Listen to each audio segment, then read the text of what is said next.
regarde sur le secteur alimentaire, c'est qu'il est dans une transformation énorme et depuis quelques mois, les choses changent encore. Alors la grande transformation, c'est celle qui a commencé il y a 3-4 ans peut-être, pour certaines marques avant, autour de la transparence, de cette capacité pour les marques à être des marques engagées, responsables, qui ont un impact sur la société. Donc là, les marques alimentaires ont joué un rôle très actif là-dessus, ont été moteurs. Il y a eu un peu l'apogée au moment du Covid, avec des marques ultra engagées et responsables. Et puis, elles suivent ces marques les tendances de la société. Et là, il y a un vrai changement autour de la relation au food en général, à l'alimentaire, puisque le retour peut-être des terrasses, des moments de convivialité, fait que le plaisir, la dimension culturelle au sens ma vie en société avec les autres, se transforme. Et les marques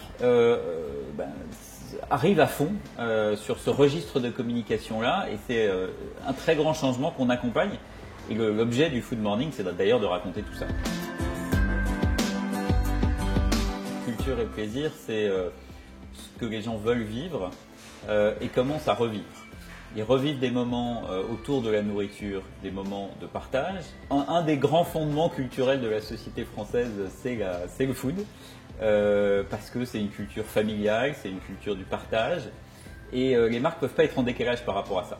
Et donc de ce discours de marques responsables, engagées dont je parlais juste avant, eh bien elles doivent basculer vers un discours qui reste certes doit être engagé maintenant pour toujours, mais qui doit être en phase avec une aspiration de plaisir, de convivialité, donc un rapport un peu différent, plus spontané, plus naturel, plus en lien aussi avec la vraie valeur de l'alimentation, c'est-à-dire le goût, le plaisir, évidemment raisonné. On est à ce moment-là de changement avec des marques alimentaires, encore une fois, pourquoi le mot culture parce que les marques alimentaires ont un rôle très particulier en France, ce sont les marques préférées des Français. Quand on pose aux Français quelles sont les marques préférées, eh bien dans le top 30, peut-être 25 marques alimentaires. Donc ce rapport-là, il est clé et le Food Morning est là pour raconter tout ça en profondeur, ce moment de bascule qu'on a là autour du retour du plaisir autour de l'alimentation et de son ancrage culturel français.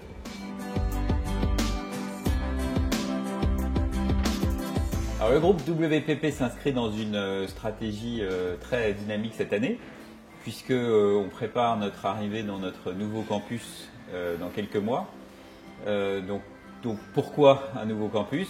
Pour de la convivialité, pour être tous ensemble, mais convivialité un peu comme dans le food, mais au service de nos clients, puisque l'intégration des métiers, c'est l'avenir de nos métiers. Accompagner les marques dans toutes leurs dimensions, c'est ce qu'on va proposer de plus en plus et en particulier grâce au campus.